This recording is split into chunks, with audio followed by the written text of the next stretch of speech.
నమస్తే, నేను విజయ్.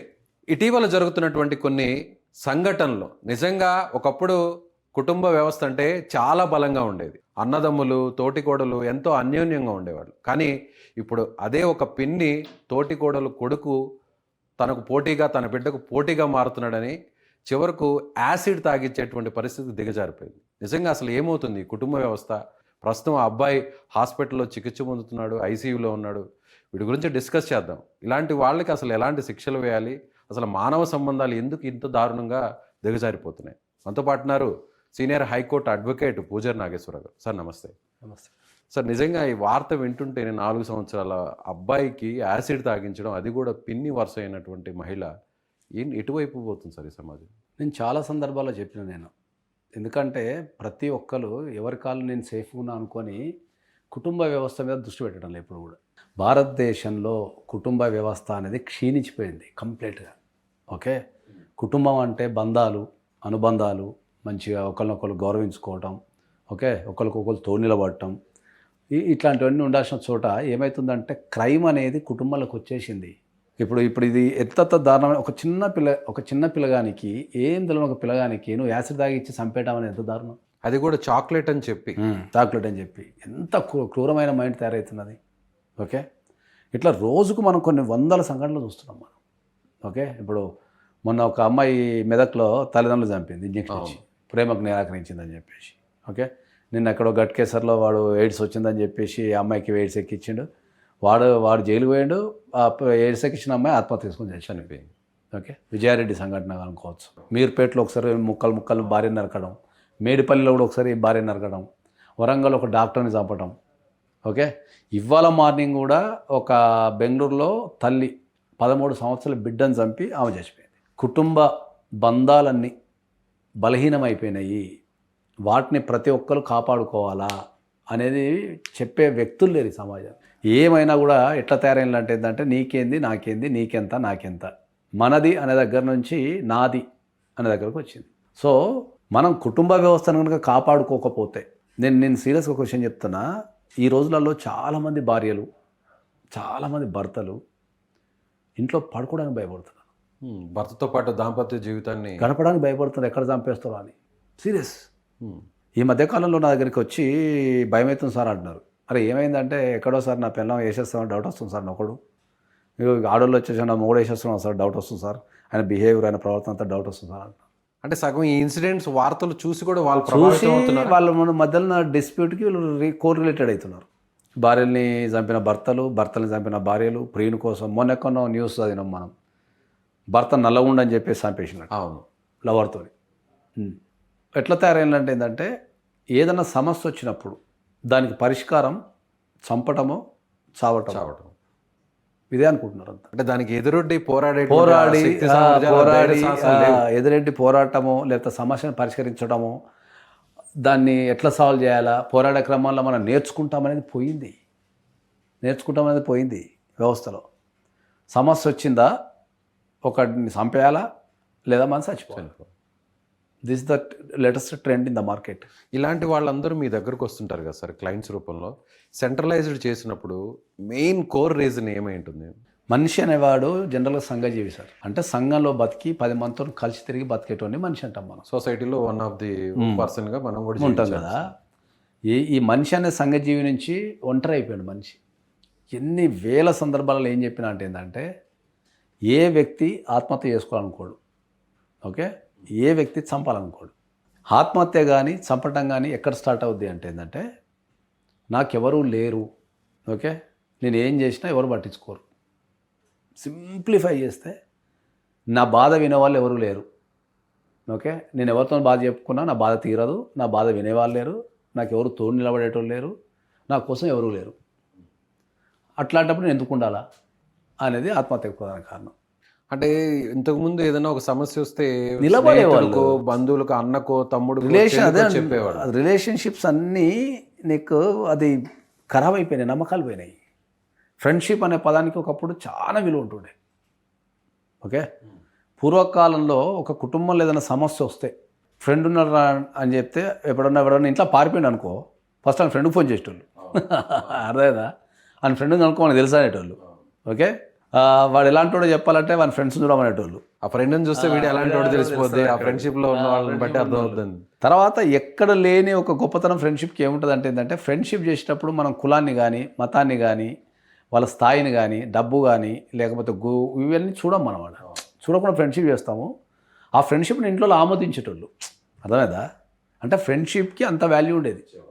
ఎవరన్నా మనం ఒకరిని తీసుకెళ్ళి వీడు నా ఫ్రెండు అని చెప్తే ఇర్రెస్పెక్టివ్ ఆఫ్ ద సిచ్యువేషను, వాళ్ళ క్యాస్ట్ కావచ్చు, వాళ్ళ గుణం కావచ్చు, లేకపోతే ఇంకేదైనా సరే వాళ్ళు యాక్సెప్ట్ చేస్తారు కుటుంబాలలో. అతను కూడా ఒక మన ఫ్యామిలీ మెంబర్లకి యాక్సెప్ట్ చేసేటాడు. వాళ్ళకి ఫ్యామిలీ మెంబర్లో కంటే ఎక్కువ వాల్యూ ఇచ్చేటాడు, ప్రయారిటీ ఇచ్చేటాడు. ఇప్పుడున్న సమాజంలో ఫ్రెండ్షిప్ అంటే మోసం చేయటము, అవసరానికి వాడుకోవడం. ఓకే, నిలబడేటోళ్ళు ఎవరు లేరు గట్టిగా. ఒక ఫ్రెండ్షిప్ కోసం త్యాగాలు చేసి నిలబెట్టేవాళ్ళు చాలా రేర్ అయిపోయింది.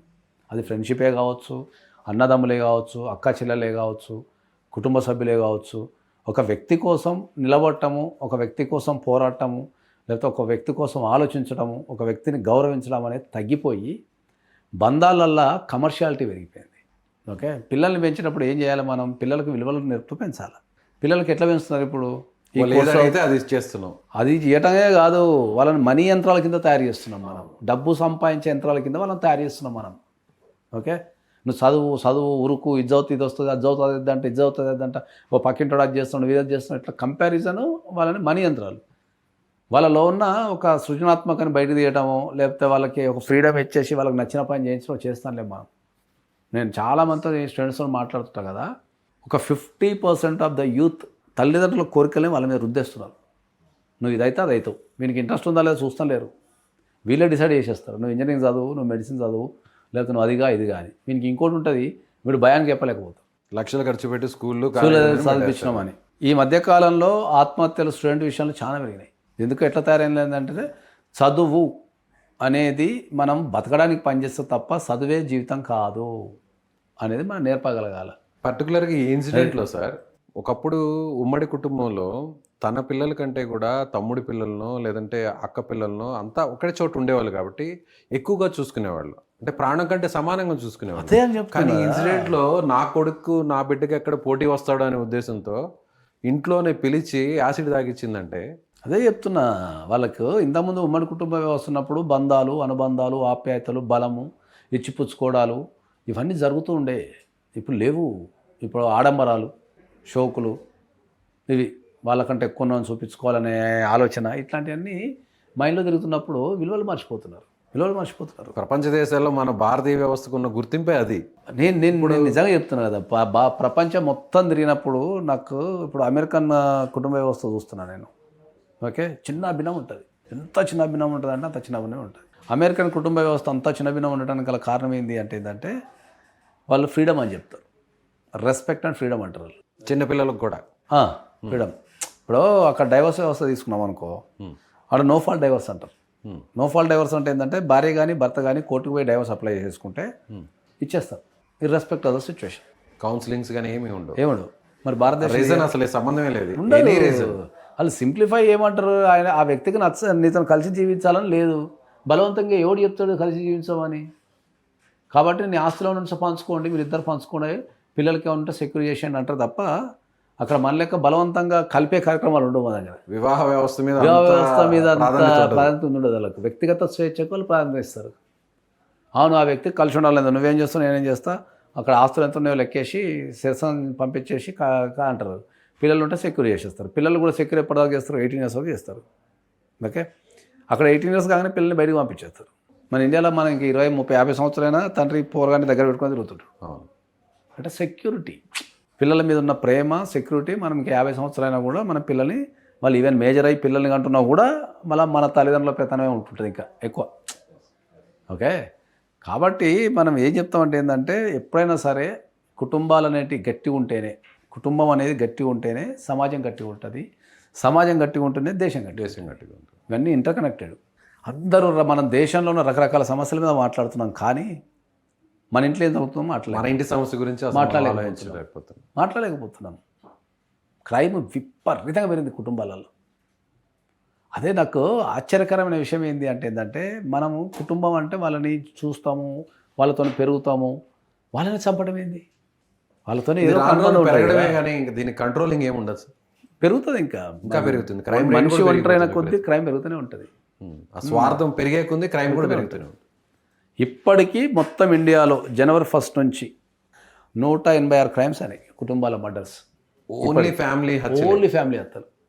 ఫ్యామిలీ వాళ్ళు ఒకరిని చంపేయడం, ఇండియాలో ఫ్యామిలీలో ఒకరినొకరు చంపేయడం, భార్య భర్తను చంపడం, భార్య భర్తను చంపడం, భర్తను భార్యను చంపడం, లేకపోతే పిల్లల్ని చంపడం, వాళ్ళని చంపడం, వీళ్ళని చంపడం, కుటుంబ సభ్యుల్ని చంపుకోవడం అనేది 186 అయినా ఇప్పటికి. ఏది దేశవ్యాప్తంగా మేము అది రికార్డ్ చేసి పెడుతున్నాం. మొత్తం వచ్చే పేపర్లలో వచ్చే న్యూస్ మొత్తం రికార్డ్ చేసి పెడితే ఇప్పటిదాకా 186 అయినాయి జనవరి 1 నుంచి ఇప్పటికి. 186 అంటే అవి 90 రోజులు యావరేజ్గా రోజు కూడా జరుగుతున్నాయి. ఓన్లీ ఒక యావరేజ్గా రోజుకు కుటుంబాలలో యావరేజ్గా తెలిసినవి రోజుకు 2 జరుగుతున్నాయి. తెలిసినవి ఇంకా రాని ఎన్ని ఉన్నాయో తెలియదు, బయటికి రానివి చాలా ఉంటాయి. బయట రాని ఉన్నాయో తెలియదు. న్యూస్ లో వచ్చేవి కొన్ని ఉంటాయి, 10% ఉంటాయి. కొన్ని ఉంటాయి, బయట రాని చాలా ఉంటాయి. కాబట్టి కుటుంబ వ్యవస్థను కనుక మనం బలం చేయకపోతే ఇది రేపు మన పిల్లలకి ఆ నెక్స్ట్ తరానికి ప్రాబ్లం అయిపోతుంది. అది కాబట్టి నేను అందరికీ రిక్వెస్ట్ చేసేది ఏంటంటే కుటుంబాన్ని కాపాడుకోవడానికి, కుటుంబం బలంగా ఉండడానికి కుటుంబంలో ఉన్న ప్రతి ఒక్కరు కృషి చేసి వాళ్ళ కుటుంబాన్ని బలంగా పెట్టుకుంటేనే వాళ్ళు బలంగా ఉంటారు. ఫస్ట్ మనిషి బలంగా ఉండాలంటే కుటుంబం బలంగా ఉండాలి. అది దాని మీద దృష్టి పెట్టమని నేను కోరుకుంటున్నాను. Right sir, thank you. So ఇది అడ్వకేట్ పూజారి నాగేశ్వరరావు గారు చెప్తున్నట్టుగా దేశం బాగుండాలంటే సమాజం బాగుండాలి, సమాజం బాగుండాలంటే కుటుంబం బాగుండాలి, కుటుంబం బాగుండాలంటే వ్యక్తిగతంగా మీరు బాగుండాలి, మనం బాగుండాలి. ప్రస్తుతం ఇప్పుడున్నటువంటి పరిస్థితుల్లో చూస్తే ప్రతి మనిషికి కూడా స్వార్థం పెరిగిపోతుంది, మానవతా విలువలు దిగజారిపోతున్నాయి. అందుకే కుటుంబ వ్యవస్థ చిన్నాభిన్నంగా మారి ఇప్పుడు క్రైమ్ రేట్ కూడా విపరీతంగా పెరుగుతుందని అంటారు. ఇలాంటి ఇన్సిడెంట్స్ మళ్ళీ జరగకుండా ఉండాలంటే ప్రతి ఒక్కరి నుంచి కూడా మార్పు రావాలి. తల్లిదండ్రులు పిల్లల్ని పెంచే విధానంలో కూడా మార్పు వస్తేనే ఇలాంటి క్రైమ్ రేట్ అనేది పెరగదని ఆయన చెప్తున్నారు. సో పూజారి నాగేశ్వరరావు గారు చెప్తున్నటువంటి అభిప్రాయాన్ని మీరు కూడా ఏకీభవిస్తున్నారా? అయితే కామెంట్ చేయండి. Thank you.